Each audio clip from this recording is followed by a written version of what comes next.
Children, आइए आज हम लोग रचना के आधार पर वाक्य भेद पढ़ेंगे। इससे पहले हमने आपको वाक्य के अंगों की विस्तृत जानकारी दे दी थी। आशा है आप लोगों ने अच्छी तरह से समझ लिया होगा। तो चलिए रचना के आधार पर वाक्य भेद। वाक्य किसी भाव या विचार को पूरा व्यक्त करने वाले शब्दों के व्यवस्थित और सार्थक समूह को वाक्य कहते हैं। आप लोग जान ही गए होंगे, जैसे अशोक पुस्तक पढ़ता है, मैं विद्यालय जा रही हूँ। रचना की दृष्टि से वाक्य के 3 भेद हैं: सरल वाक्य, सिंपल सेंटेंस, संयुक्त वाक्य, कंपाउंड सेंटेंस एवं मिश्र वाक्य, कॉम्प्लेक्स सेंटेंस। चलिए सरल वाक्य के बारे में हम लोग समझें। सरल वाक्य जिस वाक्य में एक उद्देश्य और एक विधेय या एक ही मुख्य क्रिया होती है, उसे सरल वाक्य कहते हैं। उद्देश्य और विधेय के बारे में हमने पहले ही जानकारी दे दी है। जैसे मोहन विद्यालय जाता है। सरल वाक्य में उद्देश्य का विस्तार भी हो सकता है और विधेय का विस्तार भी। दूसरा, संयुक्त वाक्य जिस वाक्य में 2 या 2 से अधिक सरल वाक्य या और, किंतु, इसलिए, तथा, पर, अतः, अन्यथा, लेकिन, अथवा, सो आदि समानाधिकरण समुच्चय बोधक कोऑर्डिनेट कंजक्शन से जुड़े रहते हैं, किंतु एक दूसरे पर आश्रित नहीं होते, वे संयुक्त वाक्य कहलाते हैं। ध्यान रखेंगे बच्चों, संयुक्त वाक्य में समानाधिकरण समुच्चय बोधक कोऑर्डिनेट कंजक्शन होंगे, उनसे जुड़ेंगे और दोनों वाक्य आपस में स्वतंत्र होंगे। जैसे रात हुई और चांद खिला। रात हुई यह सेंटेंस भी अपने आप में स्वतंत्र है, अर्थ को अभिव्यक्त करता है, भाव को पूरा करता है। चांद खिला यह भी अपने आप में पूर्ण वाक्य है और इन दोनों को और समानाधिकरण समुच्चय बोधक कोऑर्डिनेट कंजक्शन से जोड़ा गया है, इसलिए यह हुआ संयुक्त वाक्य।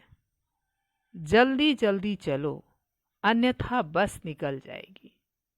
यहाँ भी बच्चों जल्दी जल्दी चलो यह अपने आप में पूर्ण भाव दे रहा है। बस निकल जाएगी यह भी पूर्ण वाक्य है। इन दोनों को अन्यथा समानाधिकरण समुच्चय बोधक यानी कोऑर्डिनेट कंजक्शन से जोड़ा गया है, इसलिए यह हो गया संयुक्त वाक्य। तो ध्यान रखेंगे बच्चों, संयुक्त वाक्य में समानाधिकरण समुच्चय बोधक शब्द होंगे या, किंतु, और, इसलिए, तथा, पर, अतः, अन्यथा, लेकिन, अथवा, सो आदि। तीसरा, मिश्र वाक्य। मिश्र वाक्य में एक से अधिक उपवाक्य होते हैं। ध्यान रखिएगा, मिश्र वाक्य में एक से अधिक उपवाक्य होते हैं। उनमें से एक उपवाक्य प्रधान होता है, मुख्य होता है, तथा अन्य एक या अधिक उपवाक्य उस पर आश्रित होते हैं।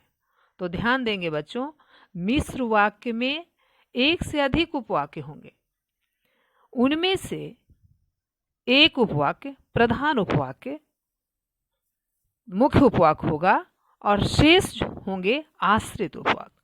ये उपवाक्य परस्पर व्यधिकरण योजकों, जिस प्रकार संयुक्त वाक्य में समानाधिकरण समुच्चय बोधक था, तो इसमें मिश्र वाक्य बनाने के लिए व्यधिकरण योजकों सबऑर्डिनेट कंजक्शन जैसे कि, यदि, अगर, तो, तथापि, यद्यपि, जब तब, मानो आदि से जुड़े होते हैं।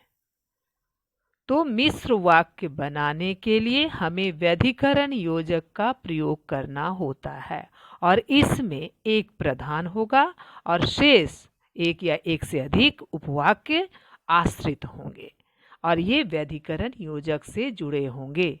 व्यधिकरण योजक में हो गया कि, यदि, अगर, तो, तथापि, यद्यपि, जब तब, मानो आदि।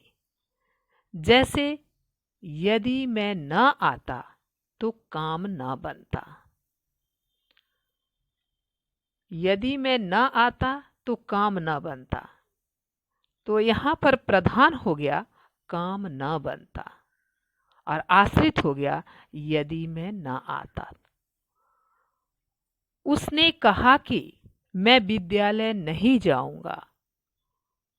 उसने कहा, यह प्रधान उपवाक्य या मुख्य उपवाक्य। मैं विद्यालय नहीं जाऊंगा, यह आश्रित उपवाक्य हो गया। इसलिए यह हो गया आपका मिश्र वाक्य।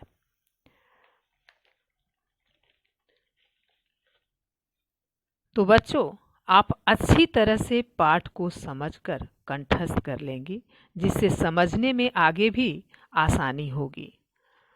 तब तक के लिए गृह कार्य नोट करें।